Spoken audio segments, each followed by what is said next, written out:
नमस्कार फरीदाबाद, मैं सौरभ भारद्वाज। हमारे साथ हैं, क्या नाम आपका? सुनील मक्कड़ जी। सुनील मक्कड़। सुनील मक्कड़ जी हमारे साथ हैं। और समस्या ये है कि ये जो बैंक है, आप देख सकते हैं, यस बैंक बहुत बड़ा बैंक है, अभी दूसरी जगह से शायद शिफ्ट होकर यहाँ आ रहा है। क्या समस्या हुई है यहाँ, सुनील जी थोड़ा सा बता दें। सर मैंने यहाँ पे अकाउंट खुलवाया था, मेरा एक हफ्ता पहले इन्होंने अकाउंट बंद कर दिया। मैं इनके पास आया जी, रीजन इन्होंने बोला आपकी केवाईसी ओके नहीं है, बंदा वेरिफिकेशन करने आएगा, अकाउंट एक्टिवेट हो जाए 3 दिन में। मैंने कहा जी ठीक है। एक हफ्ता हो गया मैं इनके पास आ जाए, इन्होंने बोला कि आपकी वेरिफिकेशन नेगेटिव हुई है। मैंने मेरे घर पे कोई बंदा नहीं आया, मैं आपको सामने से कैमरा रिकॉर्डिंग दे सकता हूँ, अगर कोई बंदा आया तो मुझे टाइम बता दो, मैं उसकी रिकॉर्डिंग नहीं तो पूरा हफ्ता ही ले लो मेरे से। इन्होंने मेरे को बोला कि आपका अकाउंट मैं यूपीआई पेमेंट, मैं गाड़ी चलाता हूँ टैक्सी में, ओला में, तो मैं इन्होंने बोला आपका रीजन ये है अकाउंट बंद है कि आप यूपीआई ट्रांजैक्शन बहुत कर रहे हो। आप, मैंने कहा जी मेरे को कस्टमर पेमेंट करते यूपीआई तो मैं अपने अकाउंट में लूंगा, किसी और के में तो नहीं। कितने कितने रुपए की पेमेंट आती है सर आपको? जो भी ओला बिल बनाती है, जीएसटी से ओला टीडीएस भी काटती है, जीएसटी भी काटती है, सब कुछ काटती है, सब ऑनलाइन रिकॉर्ड है मेरे पास। हमारे अकाउंट का रिकॉर्ड है, और ओला में मेरी गाड़ी लग रही है, अकाउंट में लगा पड़ा है उसमें, तो ओला कस्टमर 100 रुपए, 150 रुपए, 200, 300, 600, 500 जो भी हाँ आता है, ठीक है। और सर इन्होंने फिर मेरे को बोला कि हम आपका अकाउंट एक्टिवेट नहीं करेंगे। मैंने कहा ठीक है जी, आप मेरा अकाउंट क्लोज कर दो, मेरी पेमेंट दे। जो इन्होंने मेरे को ये दिया है डीडी बना के कि हम आपको आज डीडी दे देंगे, स्टैम्प है बैंक की, डेट है आज की 15 तारीख की। अभी ये मना कर रहे हैं मेरे को कि आपको डीडी भी नहीं मिलेगा, 2 दिन और वेट करो। एक हफ्ते से मेरे को ऐसे ही टहला रहे कि अब आओ अब आओ। और मैंने इंडियन ओवरसीज बैंक में अकाउंट खुलवाया है, मैंने उनको बोला कि मेरे को ऐसे गाड़ी चलाओ, वो कह रहे हैं आप एक की जगह आप लाख ट्रांजेक्शन करो तो भी कोई दिक्कत नहीं है। हाँ, इंडियन कोई ओवर- दिक्कत नहीं है। हाँ जी, इंडियन फरीदाबाद, आपकी जानकारी के लिए बता दूं, ये जो प्राइवेट बैंक हैं, इन बैंक्स के साथ प्रॉब्लम ये है कि ये केवल मालदार लोगों का खाता अपने यहाँ रखना चाहते हैं। भारत के जो बैंकिंग नियम हैं, उन नियमों के अगर बात करें तो ये केवल चाहते हैं कि इनके यहाँ मालदार लोग अपना खाता रखें। 10,000 रुपया मिनिमम बैलेंस वाला खाता है जो जो सुनील मक्कड़ यहाँ मेंटेन कर रहे हैं, यही ना सुनील भाई? सर मेंटेन नहीं होता तो मेरे अकाउंट से हर महीने 1200 रुपये काटते हैं, और वो मेरे पास ट्रांजेक्शन ऑनलाइन रिकॉर्ड है पूरा। मैंने इनको कोई ट्रांजेक्शन नहीं है, बैलेंस तो काटे कोई बात नहीं, लेकिन इन्होंने मेरा जबरदस्ती अकाउंट बंद कर रहे हैं मेरा यहाँ से, और ये पेमेंट भी नहीं दे रहे मेरे को, डीडी के टाइम दे के भी मना कर रहे हैं मेरे को। ये पूरी स्लिप पेन की है मेरे पास, ये इनका एम्प्लॉय कोड है। ये मनोज भाटिया मैनेजर है, इनको बात करने की तमीज़ नहीं है, मेरे से उल्टा सीधा बोल रहे हैं, मेरे से कह रहा है आप यहाँ से निकलो, आपको कोई मतलब नहीं यहाँ पे आने का। ग्राहक यहाँ से निकल जाए, ग्राहक यहाँ ना आए। आप समझे फरीदाबाद, बहुत छोटे छोटे लोग, ये जो यूपीआई पूरे देश में प्रचलित हुआ, इसकी वजह से बहुत सारे लोगों को लाभ हुआ है। छुट्टा रखने की जो समस्याएं थी वो खत्म हो गई। आप सोचें, पान वाला, खोखे वाला, कोई कोई गाड़ी टैक्सी चलाने वाला, तमाम लोग मिनट से पहले मोबाइल जेब से निकालते हैं और ठसके से पेमेंट कर डालते हैं।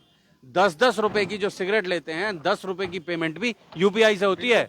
10 रुपए की पेमेंट, आप समझ लें। मैंने इनको बोला कि मैं डेली दूर लेता हूँ, मैं भी तो यूपीआई करता हूँ डेली, तो उसका अकाउंट भी बंद करो, आप सबके बंद कर दो। फिर आप आपके अकाउंट में कोई ऐसा अकाउंट दिखा जो ना कर दो, 10 से 12 ट्रांजेक्शन, कोई रिटर्न में नहीं दे रहे मेरे को। ये मैंने बोला आप मुझे मेल करो कि 10 से 12 ट्रांजेक्शन साल की होंगी या महीने की होंगी, ये मेरे को कोई रिटर्न में कुछ भी नहीं दे रहे।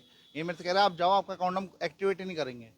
और ये मेरे से झूठ पे झूठ बोल रहे हैं, एक हफ्ते से मुझे झूठ बोल रहे हैं, फोन भी नहीं काट रहे मेरा। अब इन्होंने मेरे को 7 बजे का टाइम दिया कि आप आके हमसे डीडी लेके जाओ। मैंने कहीं और अकाउंट खुलवा लिया, अभी मना करके उनसे मुकर गए, पैसा नहीं देंगे? नहीं, कह रहा है अकाउंट बैकएंड से हुआ है एक्टिवेट, बैकएंड टीम को। सर नया अकाउंट खुलवाते हैं हम, अभी मैं किसी को ले आऊँ ना कि भैया इनका अकाउंट खुलवाने है, या अभी भेज देंगे बंदा वेरिफिकेशन। अब एक हफ्ते से बंदा नहीं भेजा रहा अपना, ये मुझे एक हफ्ते से गुमराह कर रहे हैं। एक हफ्ते से बंदा नहीं भेज रहे। नहीं, गुमराह पहले ये कह रहे थे कि आपका केवाईसी एक्टिवेट नहीं है, इसलिए दिक्कत हो रही है। हाँ जी। तो केवाईसी तो आपने अपना आधार कार्ड वगैरह नहीं दिया इनको? सर पहले अकाउंट खोल रहे टाइम मैंने इनको बोला ले लो, आप बंदा भेज दो अभी। इन्होंने बोला घर पे वेरिफिकेशन हो, क्या आप वहाँ रहते तो नहीं रहते? मैंने कहा ठीक है जी कोई बात नहीं, आप करा लो। मैंने अपने घर पे सबको बोला कि कोई आएगा तो बैंक से वेरिफिकेशन करा देना, ओके, नहीं तो मैं आ जाऊँ, मुझे फोन कर देना। अब एक हफ्ते से बोल रहे इन्होंने मेरे को, मैंने लास्ट ट्यूसडे को इनको बोला, यहाँ निधि मैडम है, उनको मैंने बोला, उन्होंने बोला मेरे को थर्सडे को फोन आया उनका कि सर आज तो नहीं होगी, और थर्सडे छुट्टी थी शायद, तो फ्राइडे को होगी। मैंने कहा कोई बात नहीं, फ्राइडे भी कोई बंदा नहीं आया इनका, फोन उठाने बंद कर दिया इन्होंने। अपना नंबर दिया कि आप मेरे को फोन करना, ये इन्होंने अभी फिर दोबारा नंबर लिख के दे दिया मैनेजर का, पता नहीं किसका नंबर दिया, फोन भी नहीं उठाता ये इन्होंने मुझे स्लिप भर के दिया, आज की 15 तारीख की डेट है, आज की बैंक की रिसीव की मोहर है, ये 12,900, ये पहले 13,500 रुपये थे, 600 इन्होंने मेरे फिर काट लिए 2 दिन में, बंद अकाउंट में पैसे काट लिए इन्होंने मेरे। अब क्यों पैसे काटे हैं 600 रुपए? जनवरी के चार्जेस कटे हैं। मैंने कहा जी आपने 2 तारीख को भी चार्जेस काटे मेरे 590 वो किसी से कटे, उनका भी कोई जवाब नहीं दे रहे मेरे को। ये कह रहे हैं तो कटेंगे, कोई रिप्लाई नहीं कर रहे, कोई मेरे को मेल पे नहीं दे रहा, कुछ भी नहीं दे रहे मेरे को, ये अपनी मनमानी कर रहे हैं। मैंने कहा मेरे पैसे दे दो, मैं कहीं और अकाउंट खुलवा लूंगा, वो पैसे देने से मना कर रहे हैं अभी मेरे। और ये मेरे को गुमराह करे जा रहे कि अब 2 दिन बाद आना। इन्होंने मुझे मेल करी 2 दिन बाद आना आप। मैंने कहा मुझे रिटर्न में ये लिख के दो कि आप अकाउंट क्लोज कर रहे हो मेरा, मैं नहीं करवाना चाहता। मेरे को क्या जरूरत है कराने की, मैं कहीं और खुलवा रहा हूँ, मुझे मेरा यहाँ खुला पड़ा, मुझे कोई जरूरत ही नहीं है। ये मुझे कुछ भी रिटर्न मिल जो आपको लगता है कि मिनिमम बैलेंस नहीं मेंटेन हो पा रहा है तो उसका जो चार्ज है वो काट लो आप, उसमें क्या है? सर मैंने इनको ये बात बोली कि आप यूपीआई ट्रांजेक्शन मैंने ज्यादा कर लिया, आपकी जो चार्ज आप वो काटो ना, अकाउंट बंद करने का क्या मतलब मेरा? हाँ। कोई रीजन नहीं दे रहे मेरे को, कोई रिटर्न में कोई मेल कुछ नहीं कर रहे मेरे को। और ये मेरे को बुला के और इन्होंने मेरे को बोला है कि आप लेडी से बदतमीजी कर रहे हो। मैंने कहा सर मैंने कुछ करे भी नहीं, आप कैमरे में चेक कर सकते हो। मैंने इनको बोला मैंने क्या बदतमीजी करी, आप किसी जेंट्स को बिठा दो अगर आपको दिक्कत लग रही है तो। मैं तो परेशान हो रहा हूँ सर, मैं ब्रेन पेशेंट हूँ, मेरी सर्जरी हुई पड़ी है, इनको समझ ही नहीं आ रही ये चीजें। मेरे को गुड़िया के स्कूल में पैसे जमा कराने है, मेरे को 1 हफ्ते से बोले जा रहे कि कल ले लेना, परसों ले लेना, 2 दिन की फिर मेल करी इन्होंने। मैं अपने फोन में आपको इनकी मेल से दिखा सकता हूँ। फरीदाबाद आप देख सकते हैं आमतौर पर छोटे छोटे ये जो पेमेंट्स हैं इनके लिए लगातार प्रोत्साहित किया जा रहा है कि आप अकाउंट से अब इन्होंने बजाय मुझे मेल कैश कर कोई दिया। जी ये मेल आप देख सकते हो, निधि मैडम ने फिर मेल करके मुझे भेज दिया बाहर गुमराह करके।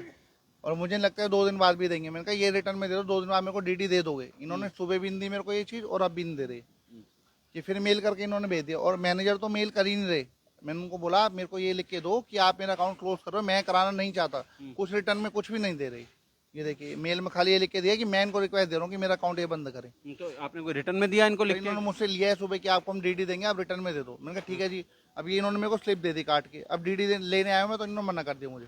1 घंटा पहले मैडम फोन कर रही है कि आपको डीडी हम नहीं दे पाएंगे आज। मैंने कहा मैडम आपने मुझे शाम का टाइम दिया 7 बजे का, मैंने इनको बोला कि आप 7 बजे क्यों बुला रहे, बैंक तो बंद हो जाता है, सबको पता ही बात नहीं। हम 7:30 बजे से बैठा 7 बजे आके डीडी लेके जाना, और ये कोई डीडी नहीं दे रहे। मैं आया इनको पर्ची दिखाई, इन्होंने मेरे को कुछ नहीं दिया और इन्होंने मुझे धक्का देके वापस दे दिया कि आप जाओ, आप बैंक में नहीं आ सकते इस टाइम पे। और मैं इनकी वीडियो बनाने लगा तो इन्होंने मुझे बोला वीडियो क्यों बना रहे, बैंक में अलाउड नहीं है। मैंने कहा ठीक है फिर। सुरक्षा कारणों से हाँ जी सर, कि यहाँ कैश होता है, यहाँ फलाना होता है। हाँ जी सर। सर सेफ्टी है तो अपनी खुद ही करनी पड़ेगी ना। फिर मैंने सर मजबूरी में आपको फोन करा, देख लो अभी आपको बोल दिया कि कल आना। फरीदाबाद आप ये समझ लें ये जो बैंक हैं, ये बैंक कैसे एक उपभोक्ता का जो बहुत सीधा साधा आदमी है, जो कानून की पालना करने वाला व्यक्ति है, जो चाहता है कि वो बहुत सही तरीके से ईमानदारी से अपना काम करे, उसको किस तरह से यहाँ परेशान किया जाता है। थोड़ा मशहूर करें बैंक को ज़रा, ताकि लोगों को महसूस हो, पता चले कि यहाँ खाता खुलवाने में कितना नुकसान हो जाता है लोगों को। सर इन्होंने मुझसे बोला एफडी कराओ, मैंने एफडी नहीं करा तो ये मेरे साथ ऐसे बिहेव कर रहे हैं। जो एफडी कराते हैं उनको तो ये कहते हैं सर आओ बैठो, उनके घर भी जाते हैं, उनकी वेरिफिकेशन साथ साथ होती है, हमारी नहीं हो रही क्योंकि हम छोटा अकाउंट चला रहे हैं। ये छोटा कैसे? आप 10,000 रुपया तो हमेशा रख रहे हो अपने अकाउंट में, छोटा अकाउंट कैसे? सर ये मेरे को यही बात बोल रहे हैं हाँ कि आप क्या अकाउंट मेंटेन नहीं हो रहा, आपका यूपीआई पेमेंट कम, आपकी ज्यादा ट्रांजेक्शन। सर यूपीआई ट्रांजेक्शन नहीं करेंगे तो क्या करेंगे हमें बताओ। कोई कस्टमर अगर मेरे साथ जा रहा है, वो मुझे यूपीआई पेमेंट में उसको क्या बोलूँ, नहीं कैश दो आप निकाल कहीं से मुझे।